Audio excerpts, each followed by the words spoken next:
pergi dan menggali lubang di dalam tanah, lalu menyembunyikan uang tuannya. Lama sesudah itu, pulanglah tuan hamba-hamba itu, lalu mengadakan perhitungan dengan mereka. Hamba yang menerima 5 talenta itu datang dan ia membawa laba 5 talenta. Katanya, "Tuan, 5 talenta Tuhan percayakan kepadaku. Lihat, aku telah beroleh laba 5 talenta."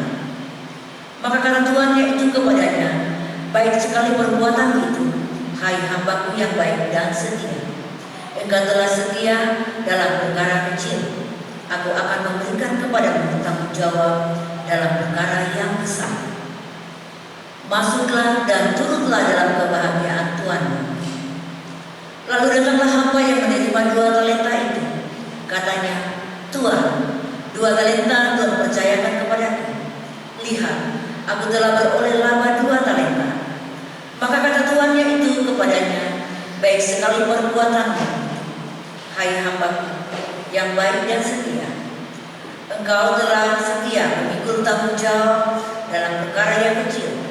Aku akan memberikan kepadamu tanggung jawab dalam perkara yang besar. Masuklah dan turutlah dalam kebahagiaan Tuhan." Kini datanglah juga hamba yang menerima 1 talenta itu dan berkata, "Tuan, aku tahu bahwa Tuhan adalah manusia yang kejam, yang menuai di tempat di mana Tuhan tidak menabur, dan yang memungut dari tempat di mana Tuhan tidak menanam. Karena itu aku takut dan pergi menyembunyikan talenta Tuhan itu di dalam tanah. Ini terimalah kepunyaan Tuhan." Maka jawab tuannya itu, "Hai kamu hamba yang jahat dan malas, jadi kamu sudah tahu bahwa aku menuai di tempat di mana aku tidak menabur dan memungut dari tempat di mana aku tidak menanam. Karena itu sudahlah, seharusnya uangmu itu kau berikan kepada yang menerima, menjalankan uang supaya sekembali aku menerimanya serta dengan bunganya. Sebab itu ambillah talenta itu daripadanya dan berikanlah kepada orang yang mempunyai 10 talenta itu. Karena setiap orang yang mempunyai kepadanya akan diberi, sehingga ia berkelimpahan. Tetapi siapa yang tidak mempunyai, apapun juga yang ada padanya akan diambil daripadanya. Dan campakkanlah hamba yang tidak berguna itu ke dalam kegelapan yang paling gelap. Di sanalah akan terdapat ratap dan getah." Demikianlah firman Tuhan. Terpujilah Tuhan Yesus Kristus. Amin.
Saudara-saudara, pertama-tama saya ingin menyambut anggota baru, seorang anak cucu terkasih.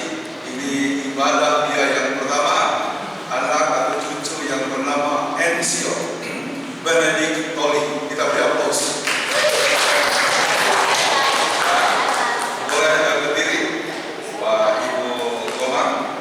Boleh ini dia anak terkasih, ya, penuh kasih karunia. Kita doakan Ensio, dipanggil Ens apa Sio? Sio ya, panggil Ensio Sio. Ya, kita doakan terus sehat ya, diberkati oleh Tuhan dan menjadi pribadi yang kokoh di masa yang akan datang.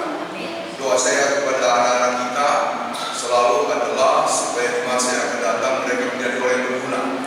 Semoga ada di antara anak-anak kita yang menjadi menteri, begitu ya. Kita doakan tidak ada yang mustahil, karena anak-anak kita di Jakarta, kita dulu dari kampung untuk datang di Jakarta itu lapisannya banyak. Ya, saya mau datang ke Jakarta untuk mohon studi itu sampai 5 kali, ya kan? Jangan dulu sabar, ya. Tapi kita bertahan. Kemudian kita datang berjuang di sini setengah mati luar biasa ya. Bapak ini saya kira yang sejaman dengan saya atau malah sebelumnya itu bukan perkara mudah ya untuk kita datang di Jakarta. Tapi anak-anak kita, mereka sudah mempunyai suatu kondisi yang lebih baik dari kita. Kita dorong mereka supaya anak-anak ini berangkat ke luar negeri. Ya, lapisan berikutnya mereka harus tembus ya. Kita doakan APR, Kesia, Miser, siapa lagi anak-anak kita, Aceh, Chloe, siapa lagi, Farel, ya kan? Semua si Audi, bahkan sama adiknya Audi ya, si jagoan perangnya. Itu saya lihat dia ini untuk menjawab ya. Ya, bukan jawab untuk menjawab ya. Kalau bunga bosok biasa jauh dari penjawab ya. Tapi kita doakan terus karena tidak ada yang mustahil, karena mereka berada dalam situasi yang lebih memungkinkan untuk melewati lapisan selanjutnya.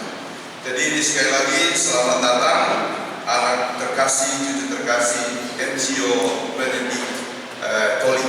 Ini Benedict nama siapa? Oh, Benedict Pasoa ya, sama dengan Abel ya. Jadi Abel Domini, yang Benedict kemarin siapa?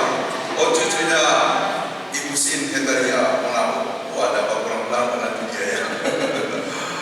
Yang kedua, saudara, saya ingin menyambut ya, ada beberapa warga walaupun nanti ada perkenalan yang baru datang. Yang pertama Bapak Rey-nya, Bapak Rey, Waneka dan Ibu Madi ya.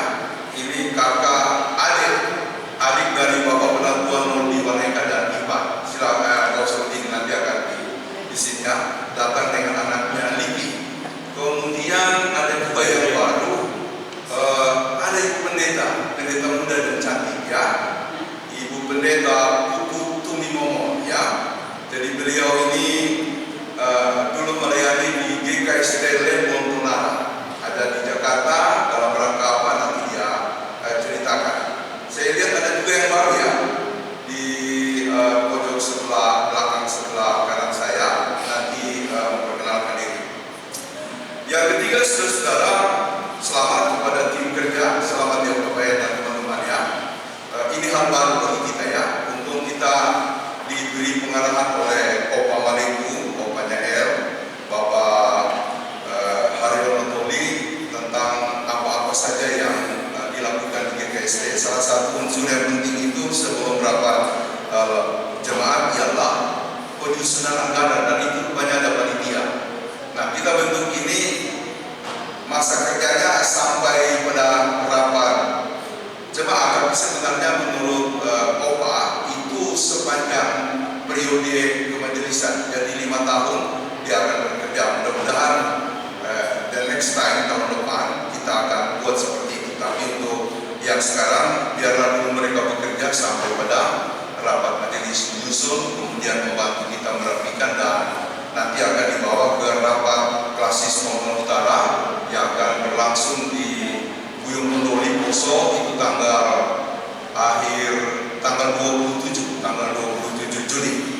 Itu yang selanjutnya, saudara, puji Tuhan, kemarin tanggal 15-16 kita boleh melaksanakan retret gabungan PLK, pelayanan kategorial dari Persekutuan Bapak Ibu dan Pemuda. Sebenarnya bukan cuma Bapak Ibu dan Pemuda, juga anak sekolah minggu ya.